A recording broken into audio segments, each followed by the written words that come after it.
ഒരു പുതിയ പ്രഭാതത്തിൽ ഒരു പുതിയ യാത്ര. സമയം ഏകദേശം 4:30 നേരം പുലർന്നിട്ടില്ല. ചുറ്റും ഇരുട്ട് പടർന്നിരിക്കുകയാണ്. അപ്പോൾ തൂവെള്ള വസ്ത്രമണിഞ്ഞ് യാത്ര പോകാനുള്ള വാഹനം മുറ്റത്ത് ഹാജരായിട്ടുണ്ട്. അങ്ങനെ മറ്റൊരു മനോഹരമായ യാത്രയുടെ ആരംഭമാണ്. സമയം പുലർച്ചെ 5 മണി കഴിഞ്ഞു. വഴിയിലെങ്ങും അധികം വാഹനങ്ങളില്ല. ഇന്നിൻ്റെ തിരക്കുകളിലേക്ക് ആളുകൾ മെല്ലെ ഉണർന്നെഴുന്നേൽക്കുന്നതേയുള്ളൂ. ഇനി എങ്ങോട്ടാണ് നമ്മുടെ യാത്രയെന്ന് പറയാം. നമ്മുടെ അയൽ സംസ്ഥാനമായ തമിഴ്നാട്ടിലെ മേഘമലയിലേക്കാണ് ഇന്ന് നമ്മുടെ യാത്ര.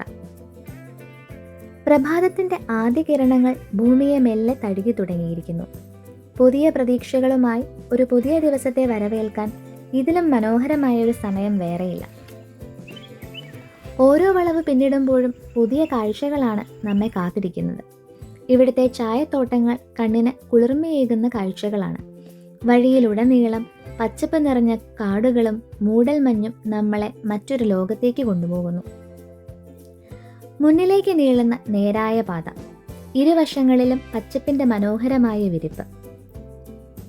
ദൂരത്ത് മേഘങ്ങളെ തൊട്ടു നിൽക്കുന്ന മലനിരകൾ. ഓരോ കിലോമീറ്റർ പിന്നിടുമ്പോഴും പ്രകൃതി കൂടുതൽ മനോഹരമാവുകയാണ്. തണുത്ത കാറ്റും പച്ചപ്പിന്റെ ശാന്തതയും മലകളുടെ ഗാംഭീര്യവും ചേർന്ന് ഓരോ നിമിഷവും മറക്കാനാവാത്ത അനുഭവമാകുന്നു. ഇനി നമ്മുടെ ഡെസ്റ്റിനേഷനായ മേഘമലയെ പറ്റി അറിയണ്ടേ? പോകുന്ന സ്ഥലത്തെ പറ്റിയുള്ള അറിവുകൾ യാത്രയെ കൂടുതൽ മികവുറ്റതാക്കും. തമിഴ്നാട്ടിലെ തേനി ജില്ലയിൽ പശ്ചിമഘട്ടത്തിന്റെ മടിത്തട്ടിൽ ഒളിഞ്ഞിരിക്കുന്ന പ്രകൃതിയുടെ മനോഹര വിസ്മയമാണ് മേഘമല. ഹൈ വേവി മൗണ്ടൻസ് എന്നറിയപ്പെടുന്ന മനോഹരമായ മലനിരകൾ, പച്ചപ്പാർന്ന ചായത്തോട്ടങ്ങൾ, ഇടതൂർന്ന വനങ്ങൾ, തണുത്ത കാലാവസ്ഥ എന്നിവയൊക്കെ സഞ്ചാരികളുടെ മനസ്സ് കീഴടക്കുന്നു. സമുദ്രനിരപ്പിൽ നിന്ന് ഏകദേശം 1500 മീറ്റർ ഉയരത്തിൽ സ്ഥിതി ചെയ്യുന്ന ഈ പ്രദേശം വർഷം മുഴുവൻ തണുത്ത കാലാവസ്ഥയും മൂടൽമഞ്ഞും പച്ചപ്പും കൊണ്ട് സഞ്ചാരികളെ ആകർഷിക്കുന്നു.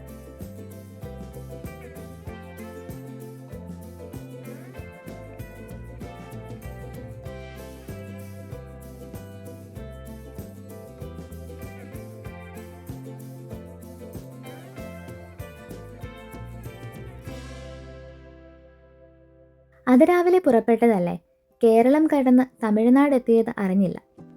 പക്ഷെ ഇനി മുന്നോട്ടോടണമെങ്കിൽ എനിക്ക് ആഹാരം കിട്ടിയേ തീരുവെന്ന് നമ്മുടെ വാഹനം അറിയിച്ചു കഴിഞ്ഞു. അതുകൊണ്ട് തൊട്ടടുത്തുള്ളൊരു പെട്രോൾ പമ്പിനെ ലക്ഷ്യമാക്കി ഞങ്ങൾ നീങ്ങി. ആവശ്യത്തിന് ആഹാരം വണ്ടിക്ക് വാങ്ങി നൽകിയ ശേഷം പൂർവാധികം വേഗത്തിൽ യാത്ര ആരംഭിച്ചു. ആഹാരം കഴിച്ച് നമ്മുടെ വണ്ടി ആരോഗ്യവാനായെങ്കിലും നമ്മുടെ ഡ്രൈവർക്ക് അത്ര എനർജിയില്ല. കാരണം പ്രഭാത ഭക്ഷണം കഴിച്ചിട്ടില്ല. വിശപ്പിന്റെ വിളി നമ്മളെയും തേടിയെത്തിയിരിക്കുന്നു. ഇനി പ്രഭാത ഭക്ഷണത്തിനുള്ള നേരമാണ്. ഇവിടുത്തെ ഒരു ഹോട്ടലിൽ നിന്നും നല്ല ചൂട് മസാല ദോശയും നെയ്റോസ്റ്റും പൂരിയും ഒക്കെയായി വിഭവസമൃദ്ധമായ പ്രാതൽ. പ്രഭാത ഭക്ഷണത്തിന് ശേഷം പഴയതിനേക്കാൾ എനർജി സംഭരിച്ചതുകൊണ്ട് ഇനി സമയം പാഴാക്കാതെ മുന്നോട്ട്. പോകുന്ന വഴിയിൽ ഇടയ്ക്കിടയ്ക്ക് കാറ്റാടി യന്ത്രങ്ങൾ പ്രത്യക്ഷമാവുന്നുണ്ട്. കാറ്റിൻ്റെ താളത്തിനൊപ്പം ചുവട് വയ്ക്കുന്ന കാറ്റാടി യന്ത്രങ്ങൾ. പ്രകൃതിയും മനുഷ്യന്റെ സാങ്കേതിക വിദ്യയും എത്ര മനോഹരമായാണ് ഇവിടെ ഒന്നിച്ചിരിക്കുന്നത്. തമിഴ്നാട്ടിൽ കാറ്റാടികൾ വ്യാപകമായി ഉപയോഗിക്കുന്നത് ശുദ്ധവും പരിസ്ഥിതി സൗഹൃദവുമായ വൈദ്യുതി ഉൽപ്പാദനത്തിനാണ്. ശക്തമായ കാറ്റ് ലഭിക്കുന്ന പ്രദേശങ്ങളിൽ ആയിരക്കണക്കിന് കാറ്റാടികൾ പ്രവർത്തിക്കുന്നു. ഇന്ത്യയിലെ കാറ്റാടി വൈദ്യുതി ഉൽപ്പാദനത്തിൽ തമിഴ്നാട് ഏറെക്കാലമായി മുൻനിര സംസ്ഥാനങ്ങളിലൊന്നാണ്. അങ്ങനെ പ്രകൃതി ഭംഗി ആസ്വദിച്ച് നമ്മുടെ വെള്ളരഥം മുന്നോട്ട്. നമ്മുടെ വാഹനത്തിന് ആഹാരം വാങ്ങി നൽകിയത് ലിറ്ററിന് 109 രൂപ നിരക്കിലാണ്. കേരളവുമായി താരതമ്യം ചെയ്യുമ്പോൾ ഇവിടെ ഇന്ധനവിലയിൽ ചെറിയ വ്യത്യാസം കാണാം. അതുകൊണ്ട് തന്നെ നമ്മുടെ രഥത്തിന് ഫുൾ ടാങ്ക് തന്നെ പെട്രോൾ അടിച്ചു. ഇനി ഇടയ്ക്കിടയ്ക്ക് വിശക്കുന്നുവെന്ന കംപ്ലൈൻറ്റ് ആൾക്കുണ്ടാവില്ല. മാത്രമല്ല മേഘമല വരെ ഏതാണ്ട് 18 ഹെയർപിൻ വളവുകൾ കടന്നു പോകാനുണ്ട്. അതുകൊണ്ട് നല്ല ആരോഗ്യം നമ്മുടെ രഥത്തിന് ഉണ്ടായേ മതിയാവും.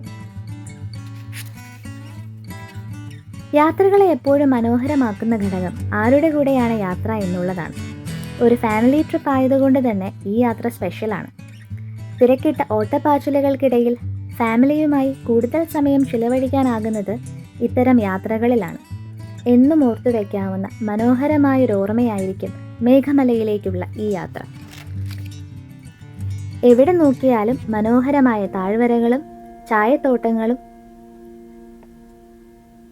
സമ്മാനിക്കുന്നതിൽ ഈ യാത്ര മറക്കാനാവാത്ത ഒരു അനുഭവമാണ്. അങ്ങനെ നമ്മൾ വരസനാട് ഫോറസ്റ്റ് ചെക്ക് പോസ്റ്റിലെത്തി. ഇവിടെ വാഹനത്തിൻ്റെ വിവരങ്ങൾ രജിസ്റ്റർ ചെയ്യണം. സാധാരണയായി രാവിലെ 6 മുതൽ വൈകുന്നേരം 5 വരെ മാത്രമാണ് മുകളിലേക്ക് പ്രവേശനം അനുവദിക്കുന്നത്. 3 മണിക്ക് ശേഷമാണ് നമ്മൾ എത്തുന്നതെങ്കിൽ എവിടെയാണോ താമസ സൗകര്യങ്ങൾ ഏർപ്പാട് ചെയ്തിരിക്കുന്നത് ആ ഹോട്ടലിൻ്റെ റെസിപ്റ്റ് കൂടി കരുതിയിരിക്കണം. പ്ലാസ്റ്റിക് നിരോധിച്ചിരിക്കുന്നതിനാൽ ചെക്ക് പോസ്റ്റിൽ കയ്യിലുള്ള പ്ലാസ്റ്റിക്സ് ഉപേക്ഷിച്ച് വേണം മുൻപോട്ട് യാത്ര ചെയ്യാൻ.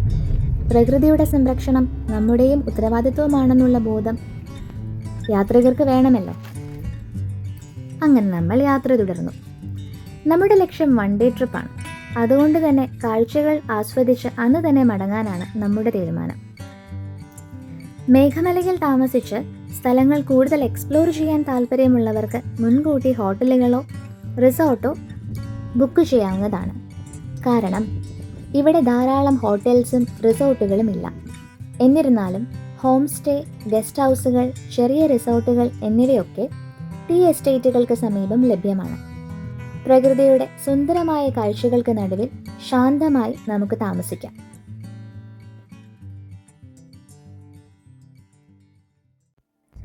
സാധാരണ ഹോം സ്റ്റേകളും ഗസ്റ്റ് ഹൗസുകളും കുറഞ്ഞ നിരക്കിൽ ലഭിക്കും. മികച്ച വ്യൂ ഉള്ള റിസോർട്ടുകൾക്ക് വില കുറച്ച് കൂടുതലായിരിക്കും. വീക്കെൻഡ്സിലും മഴക്കാലത്തും സഞ്ചാരികളുടെ തിരക്ക് കൂടുതലായതിനാൽ അവസാന നിമിഷം റൂം കിട്ടാൻ ബുദ്ധിമുട്ടാകും. അതുകൊണ്ട് യാത്ര തീരുമാനിച്ചാൽ കഴിയുന്നത്ര നേരത്തെ ബുക്കിംഗ് ചെയ്യുക. മേഘമലയിലേക്ക് പോകുന്ന വഴി ഇടയ്ക്കിടെ വഴിയോരങ്ങളിൽ ഇത്തരം ചായക്കടകൾ കാണാം. ആവശ്യമെങ്കിൽ ഇത്തരം ചായക്കടകളിൽ നിന്നും ചായ കുടിച്ചിട്ട് മുന്നോട്ട് പോകുന്നതാവും ഉത്തമം.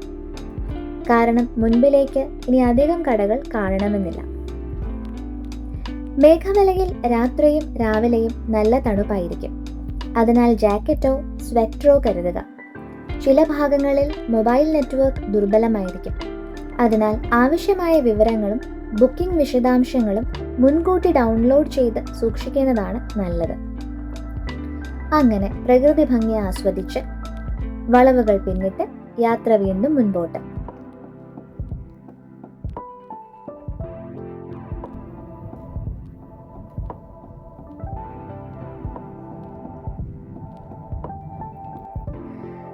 മണലാർ ഡാമിലേക്കുള്ള വഴിയിൽ ചായത്തോട്ടങ്ങൾക്കിടയിൽ ഇത്തരത്തിലുള്ള ചെറിയ ക്ഷേത്രങ്ങൾ കാണാം. തോട്ടം തൊഴിലാളികളുടെ വിശ്വാസത്തിന്റെ ഭാഗമായ ഈ ക്ഷേത്രങ്ങൾ മേഘമലയുടെ പ്രകൃതി സൗന്ദര്യത്തിന് ഒരു പ്രത്യേക ഭംഗി നൽകുന്നു. ഇനി മേഘമലയിലെ മനോഹരമായ മണലാർ ഡാമിനോടടുക്കുകയാണ്. 1978 സുരളി നദിക്ക് കുറുകെ നിർമ്മിച്ച ഈ അണക്കെട്ട് മേഘമലയിലെ പ്രധാന ആകർഷണങ്ങളിലൊന്നാണ്. ചുറ്റും പച്ചപ്പാർന്ന ചായത്തോട്ടങ്ങളും മൂടൽമഞ്ഞ് നിറഞ്ഞ മലനിരകളും. മേഘമല ബസ് സ്റ്റാൻഡിൽ നിന്ന് ഏകദേശം 4 കിലോമീറ്റർ അകലെയാണ് മണലാർ ഡാം. ഈ അണക്കെട്ടിലേക്കുള്ള പ്രവേശനം സൗജന്യമാണ്. സന്ദർശന സമയം സാധാരണയായി രാവിലെ 7 മണി മുതൽ വൈകുന്നേരം 6 മണി വരെയാണ്. സമയത്തിൻ്റെ പരിമിതി കൊണ്ടും മേഘമലയിൽ താമസിക്കാൻ പ്ലാൻ ഇല്ലാത്തതുകൊണ്ടും ഞങ്ങൾ ഡാമിലേക്ക് പ്രവേശിച്ചില്ല. ഭൂമിയിലെ മറ്റൊരു സ്വർഗത്തിലൂടെയുള്ള യാത്ര. അത്ര മനോഹരമാണ് ചുറ്റിനുമുള്ള കാഴ്ചകൾ. ഇടയ്ക്ക് കണ്ട മനോഹരമായൊരു വ്യൂ പോയിന്റിൽ ഞങ്ങൾ വണ്ടി നിർത്തിയിരുന്നു. കുറച്ചധിക സമയമായല്ലോ കാറിൽ ഒരേ ഇരിപ്പ്. ഇനി അല്പം നടക്കാമെന്ന് കരുതി. മാത്രമല്ല കൂടുതൽ പ്രകൃതി ഭംഗി ആസ്വദിക്കുകയും ചെയ്യാം. മേഘങ്ങളെ തൊട്ടു നിൽക്കുന്ന മലനിരകൾക്കിടയിൽ പച്ചപ്പിൻ്റെ അനന്തമായ വിരിപ്പായി ഈ ചായത്തോട്ടങ്ങൾ മനസ്സിനെ കീഴടക്കുന്നു. ഓരോ ചായച്ചെടിയും പ്രകൃതിയുടെ ഒരു ചെറിയ കലാസൃഷ്ടി പോലെ തോന്നും. ഈ ചായച്ചെടികളിൽ നിന്ന് പറിച്ചെടുക്കുന്നത് ഏറ്റവും ഇളം 2 ഇലകളും ഒരു മുകുളവുമാണ്. പിന്നീട് ഈ ഇലകൾ ഫാക്ടറിയിലേക്ക് കൊണ്ടുപോയി ആദ്യം വാടാൻ വയ്ക്കുകയും തുടർന്ന് കോശങ്ങൾ പൊട്ടിച്ചെടുക്കുകയും ചെയ്യുന്നു. അതിനുശേഷം ഓക്സിഡേഷൻ എന്ന പ്രക്രിയയിലൂടെ ഇലകൾക്ക് പ്രത്യേക നിറവും സുഗന്ധവും ലഭിക്കും. അവസാനം ഉയർന്ന താപനിലയിൽ ഉണക്കി വലിപ്പമനുസരിച്ച് തിരിച്ച് പാക്ക് ചെയ്യുന്നതോടെ ചായപ്പൊടി തയ്യാർ. ദിവസവും രാവിലെ ഉറക്കമുണരുമ്പോൾ മമ്മി കൊണ്ടുവന്ന് തരുന്ന ഒരു കപ്പ് ചായയുടെ പുറകിൽ ഇത്രയും വലിയൊരു പ്രോസസ്സ് ഉണ്ടെന്ന് ആലോചിക്കുമ്പോൾ അടുത്തുള്ള ചായക്കടയിൽ നിന്ന് ഒരു ഗ്ലാസ് ചായ കൂടി കുടിക്കാൻ തോന്നുന്നുണ്ട്. പക്ഷേ അടുത്തെങ്ങും ചായക്കടയില്ലാത്തതിനാൽ ആഗ്രഹം മനസ്സിലൊതുക്കി യാത്ര തുടർന്നു.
യാത്രക്കിടയിൽ ഇടയ്ക്കിടെ സ്വതന്ത്രമായി മേയുന്ന പശുക്കളെ കാണാൻ കഴിയും.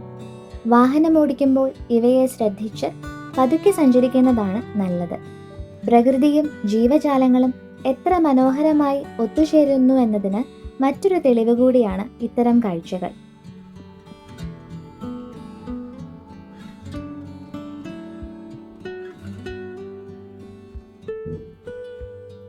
മണി കിലുക്കി കിലുക്കി നടക്കുന്ന ഈ പശുക്കളെ കാണുമ്പോൾ പെട്ടെന്ന് നാട്ടിലെ മാളുവിനെ ഓർമ്മ വന്നു.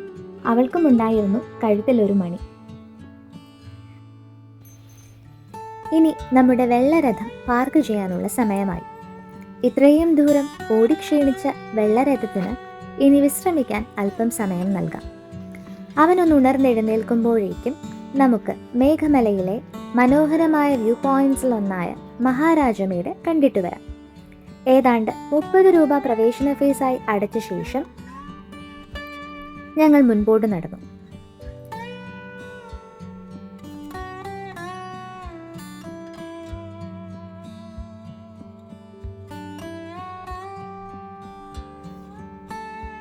അങ്ങനെ നടന്ന് നടന്ന് പ്രകൃതിയുടെ സൗന്ദര്യം ആസ്വദിച്ചതിന്റെ സന്തോഷം മമ്മിയുടെ മുഖത്തുണ്ട്.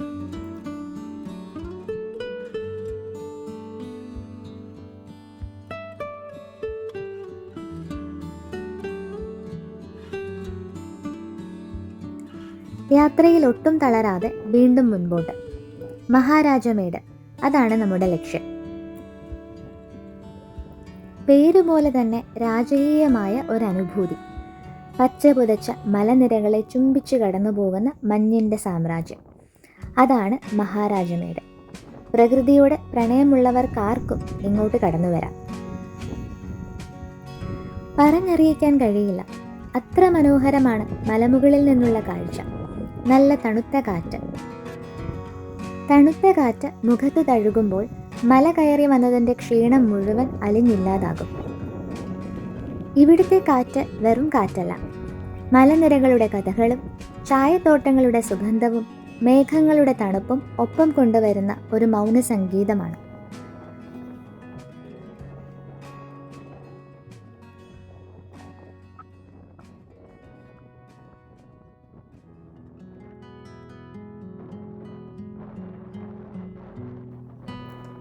ഈ മൗന സംഗീതത്തിൽ അലിഞ്ഞു പോയതുകൊണ്ടാവണം പെട്ടെന്ന് സിനിമയിലെ നായകന്മാരെ പോലെ ഞങ്ങൾ മാറിപ്പോയി.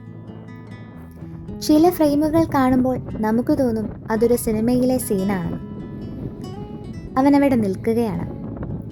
പ്രകൃതി തൻ്റെ പ്രണയം മുഴുവൻ മഞ്ഞായി പെയ്യിക്കുന്ന ആ മലമുടിയിൽ, ആകാശത്തിൻ്റെ നീലിമയും ഭൂമിയുടെ പച്ചപ്പും ഒന്നാകുന്ന ആ അറ്റത്ത്, കാറ്റിൻ്റെ സംഗീതത്തിന് കാതോർത്തുകൊണ്ട് വെള്ളിത്തിരയിലെ ഏതോ പ്രണയ നായകനെ പോലെ മേഘശകലങ്ങളെ കൈവെള്ളയിൽ ഒതുക്കി നിൽക്കുമ്പോൾ വാക്കുകൾ കിട്ടുന്നില്ല, അത്രയ്ക്ക് മനോഹരം.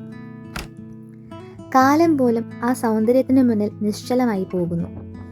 വാക്കുകൾക്ക് വരച്ചിടാൻ കഴിയാത്ത, ക്യാമറ കണ്ണുകൾക്ക് പൂർണ്ണമായി ഒപ്പിയെടുക്കാൻ കഴിയാത്ത ഒരു കാവ്യാത്മക നിമിഷമായിരുന്നു അത്. അങ്ങനെ മേഘമലയുടെ സൗന്ദര്യം ആവോളം ആസ്വദിച്ച ശേഷം ഞങ്ങൾ അവിടെ നിന്നും തിരിച്ചു.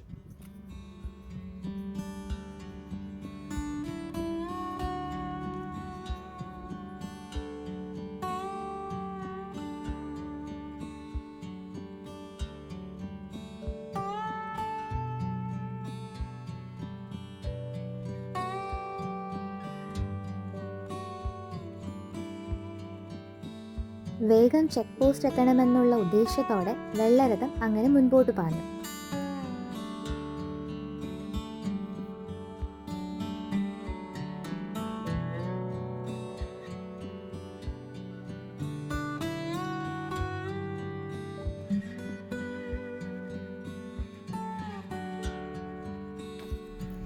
തിരിച്ചു വരുന്ന വഴിയിൽ ഒരു മുന്തിരിത്തോട്ടം കണ്ടപ്പോൾ ഞങ്ങൾ അവിടെ കൂടി കയറാൻ തീരുമാനിച്ചു. നിരനിരയായി പന്തലിച്ചു കിടക്കുന്ന മുന്തിരിക്കുലകൾ, പ്രകൃതിയുടെ സൗന്ദര്യവും കർഷകരുടെ അധ്വാനവും ഒത്തുചേരുന്ന മനോഹരമായ കാഴ്ചയാണ് ഈ മുന്തിരിത്തോട്ടം. കുറച്ചധികം മുന്തിരി വാങ്ങാനും ഞങ്ങൾ മറന്നില്ല.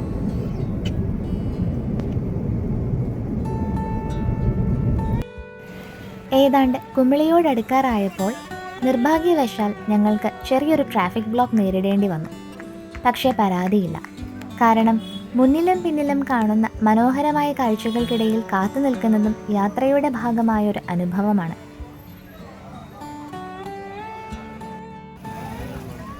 ഒരു വളവിലൂടെ കടന്നു പോകുന്നതിനിടയിൽ ഒരു കണ്ടെയ്നർ ലോറി സ്റ്റക്കായി പോയതാണ് ബ്ലോക്കിൻ്റെ കാരണം. ഏതാണ്ട് അരമണിക്കൂർ ബ്ലോക്കിൽപ്പെട്ട ശേഷം വീണ്ടും അവിടെ നിന്ന് മുന്നോട്ട്.